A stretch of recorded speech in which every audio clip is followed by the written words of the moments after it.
Hello, it's Adam and Sam with your Friday morning dose of news. How are you doing today, Sam? Yeah, I'm good, mate. I'm good. How are you? I'm good. You're looking... Well, I'm not... You know what? It was meant to be my day off today. Yeah. But here Sorry I am, about that. talking about Velveteen Dream. So, shall we get on with the headlines? Yeah, I guess we should. WWE have released Velveteen Dream. Daniel Bryan, the IIconics, and more have been teased by Impact Wrestling. And a New Japan Pro Wrestling star is set to make his debut on next week's Impact. We'll tell you more in a bit. So, as I'm sure you all know by now, Velveteen Dream has been released by WWE. It took them a while, didn't it? This was first broken yesterday by PW Insider, very quickly confirmed by Fightful's Sean Ross Sapp. And yeah, I mean, his career is one that has been mired in controversy, allegations of misconduct, which he denied. Triple H later said that they had investigated the allegations. They didn't find anything. They brought Dream back for a little bit. Fire Velveteen Dream was trending, and it looked like WWE were going to just push on with things. In fact, there was a report this week that Velveteen Dream was backstage at Raw. So it looked like maybe they were going to be doing something with him, but no, he is gone. Like the other NXT releases, Patrick Clark, aka Velveteen Dream, has a 30-day non-compete clause. But will any company want to touch him? That remains to be seen. We've got a bit of sort of backstage reaction and a few interesting tweets to talk about, haven't we here, Sam?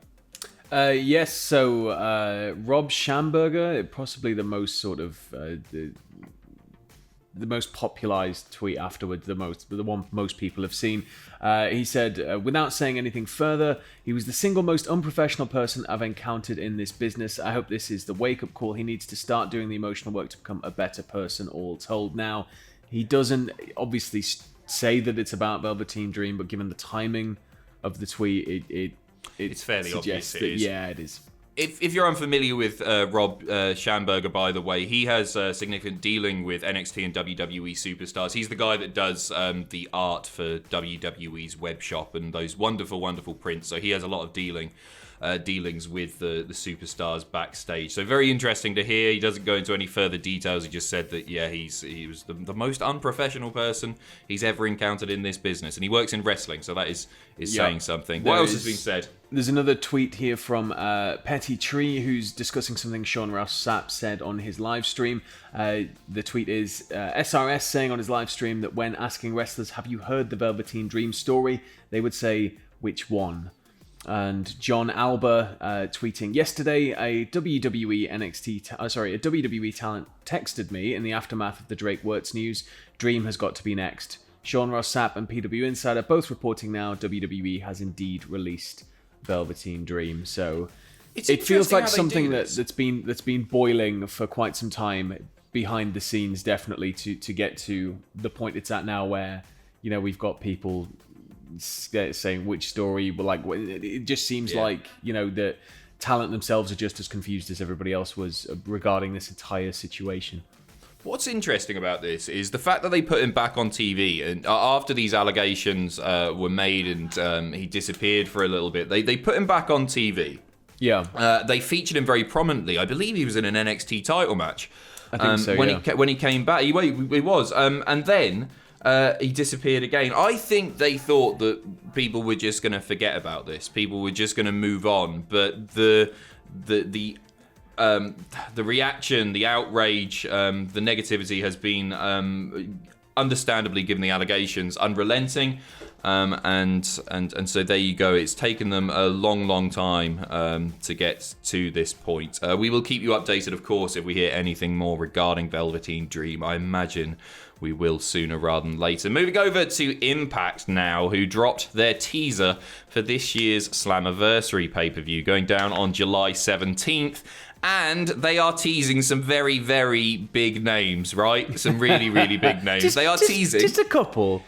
They're teasing on this. Daniel Bryan. They're teasing the Forgotten Sons, but they're big names too. They're teasing the IIconics, Bullet Club. So they did this last year. They teased basically every available free agent as coming at Slammiversary. And it was a really, really good pay-per-view. We saw the return, of course, of Eric Young last year. I wouldn't expect, just a hunch, right, that we're going to see Daniel Bryan there. There's a possibility of the IIconics. There is a possibility. There's always a possibility. Not with Bryan. No way. They can't. Well, you never know. You never know. No. But, I think it would be more foolish to sit on the side that he's definitely going to be there at Slammiversary at the moment. But, last year we also had the return of Gallows and the arrival of Anderson. So I think Bullet Club's pretty much a lock to be involved in this, given how story is being progressing in some way. It feels like this might be a natural jumping on point for that to really kick off. But... yeah, the Bryan situation, I can't see that one. I just can't. I don't know. But you know what? Some people say, like, oh man, it's just going to be disappointing when we get X because we're not going to get the likes of Daniel Bryan, for example. Yeah. But this absolutely mentally spiked their buy rate last year. I understand why they've done the exact same thing again. And fair play to them. Just go in with your expectations set at a realistic level. Do not expect it. They haven't realistically put on the screen. The only one they've promised there is Bullet Club or teased properly. Otherwise, they're just teasing Yes, Forgotten, and II. Yeah, they could be anyone. Could be anybody. Yeah, maybe we're reading too much into this. That right there, that's Ian Ianson. Who's Yes, Sam? Yancey Edgar Samuels and Forgotten Frederick Orenthal. Moving swiftly on, Impact again now. An Impact star commenting on his contract status. It's w.morrissey, formerly known, of course, as Big Cass, who has been in an interview with Inside the Ropes, and he's hinted that he's only signed to a short-term deal, which contradicts earlier reports that he was there for the long term, which was, when he first debuted, those were circulating. He said, right now, I'm in, and I love being in Impact. And I'm going to tell you, I'll be here today, tomorrow, and probably a few weeks from now. But as for super long term, there's nothing really long term set right now. So maybe don't expect to see him for too much longer in Impact. But you'll definitely see him today, tomorrow, and probably a few weeks from now. Yeah. I mean, I'm enjoying him being in Impact and everything. But given the transformation, the self-improvement, the progress that man has made, it's only a matter of time, the real big boys, and I'm not taking anything away from Impact by saying that. Maybe WWE or AEW will be interested in getting him back, and fair play to the bloke because he's really turned it around, and it's crazy to see him now. It really is. It's just like just looking at him, entirely different person. He is. He really, really is. And we have next back to WWE. Fox are reportedly pushing WWE hard to bring back the fans. This comes from the WrestleVote Twitter account.